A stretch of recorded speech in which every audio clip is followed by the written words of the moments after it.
इंद्रियों पर कभी अधिकार नहीं किया, सदा इंद्रियों के अधीन होकर पापाचरण करता रहा, फिर पहुंच गया मृत्यु के समीप।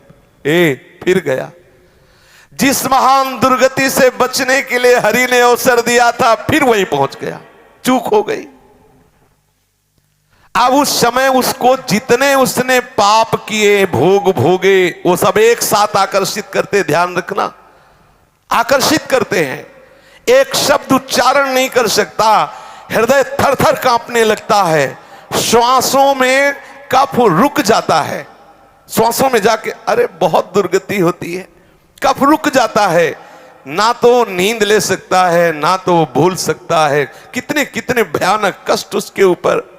स्त्री पुत्र नौकर चाकर सब उसकी अवहेलना करने लगते। वो बोलना चाहता, सुनो हमें प्यास लगी है, वो निकल गए, पास से निकल गए। बहू बेटे जिनको उसने बहुत प्यार से पाला, जिनके लिए अधर्म करके धन एकत्रित कर लिया, वो वहां नाश्ता पा रहे हैं, कई तरह के पदार्थ, और वो देख के ललचा रहा है। अगर कुछ बोले तो डांट खाए। और क्योंकि अब वो कहते हमको भी ना बोले, हमें तो ड्यूटी में जा, पड़े पड़े खांसता रहता, पा लेना कभी तू पा लेना, और अवहेलना करके निकल जाते हैं। और आजकल तो बहुत बढ़िया कृपा हो गई, घर में ही नहीं रखते, अनाथालय में छोड़ाते हैं, वृद्धाश्रम में जाके कुछ रुपए जमा किए और ये ले अब कूड़ा करकट वहीं जमा करो। बेकार शोभा बेकार होती घर की। जो भगवत स्वरूप वयोवृद्ध हैं, जिनकी सेवा करना हमारा परम धर्म है, उनको हम अनाथालय में भेज देते हैं। हाँ, क्यों? अब हमारी सो खराब होता है ना, दरवाजे में बैठे खांसता रहता है, थूकता रहता है। वीआईपी लोग हमारे मित्र हैं, ये वहीं तुम भी पहुंचोगे, वीआईपी वहीं पहुंचोगे। जो तुम अपने माता पिता बुजुर्गों का अपमान कर रहे हो, ठीक आप अपने लिए इंतजाम कर रहे हैं, अपने लिए इंतजाम कर रहे हैं। आहार विहार की भारी अंदर तृष्णा, बाहर कुछ है नहीं। परिवार के लोग डांटते हैं। हाँ, ये जवान बच्चे बूढ़े माता पिता को ऐसे डांटते हैं जैसे कोई बहुत घृणित नौकर से बात करता है, ऐसे चुप रहे, ऐसे डांट देते हैं।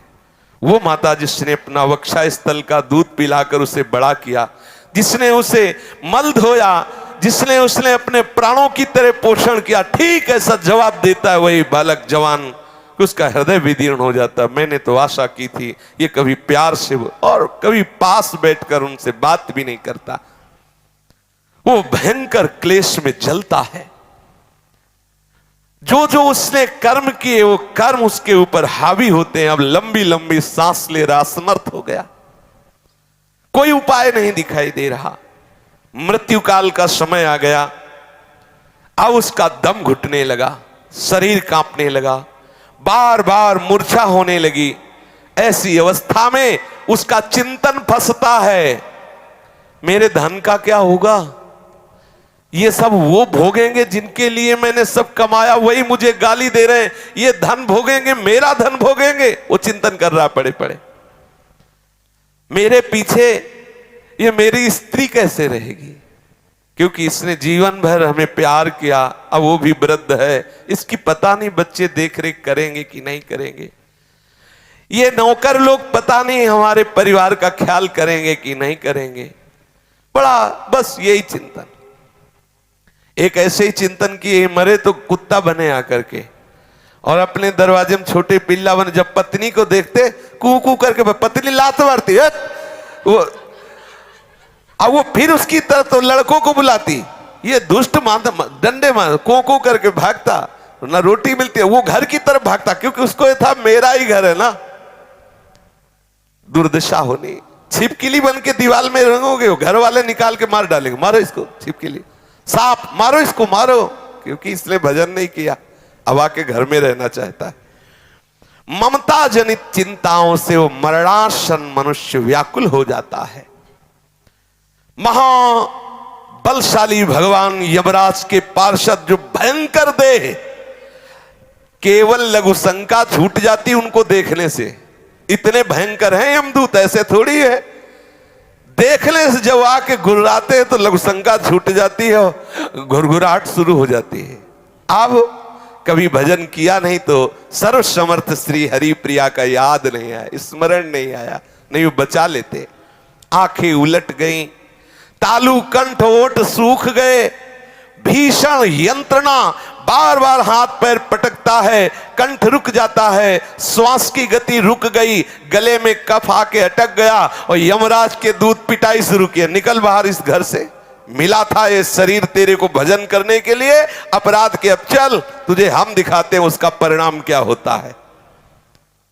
अब वो बड़ा व्याकुल, यम किंकरों की मार से व्याकुल होकर प्राण निकलते हैं, ऐसे नहीं निकलते। मृत्यु के समय अपार कष्ट सहता हुआ वो प्राण त्यागता है।